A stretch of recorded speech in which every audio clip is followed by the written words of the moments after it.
Radcliffe open water to Stanford. Princeton trying to dig in here into Stanford now, but it looks like it's going to be Radcliffe taking it. I don't think any other university in the country has the rowing tradition that Harvard has. So when I was called in September to apply for this job, it was sort of a no-brainer that I would at least look at it. And the timing was really right for me. After coaching several championship crews at Ohio State and University of Virginia and Trinity College, I stopped for several years to raise 3 daughters. But for the last several years, I've gotten back into it working with high school kids. So the timing was perfect, and I came up and met with everyone on the team and the captains, and I knew this was a place I wanted to be. The trip to Florida was fantastic. It couldn't have been more productive. It was a great bonding experience. The entire program goes, all the men, all the women. We stay in the same hotel, so that was important for me to get to know them better as individuals.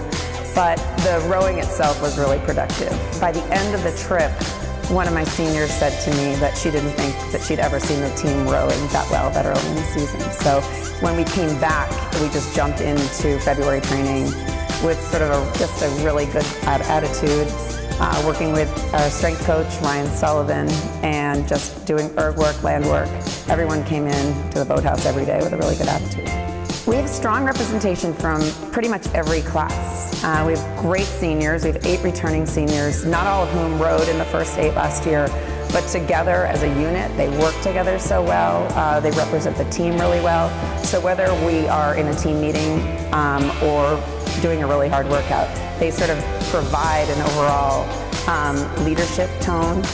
Our powerhouses right now this week come from in the junior class. They're the ones with the highest erg scores at this moment, but nipping at their heels are our sophomores and our seniors. I have to say the greatest surprise to me is our freshman class. We have some very strong recruits, from a couple from California, a couple from the East Coast, who are going to make a huge impact on this team throughout their 4 years here. But the greatest surprise was these walk-ons we have, who got into Harvard on their own, showed up at the boathouse in September, and are really vying for seats in the first 8. So it's pretty cool. It's very up in the air. It's very competitive. Elizabeth and Andrea are phenomenal. I met them during the interview process. Their utter concern for this team, for the whole program and the history of RVL was so evident in that meeting in September. And during our weekly meetings, they put the team before them. There's no ego in these two.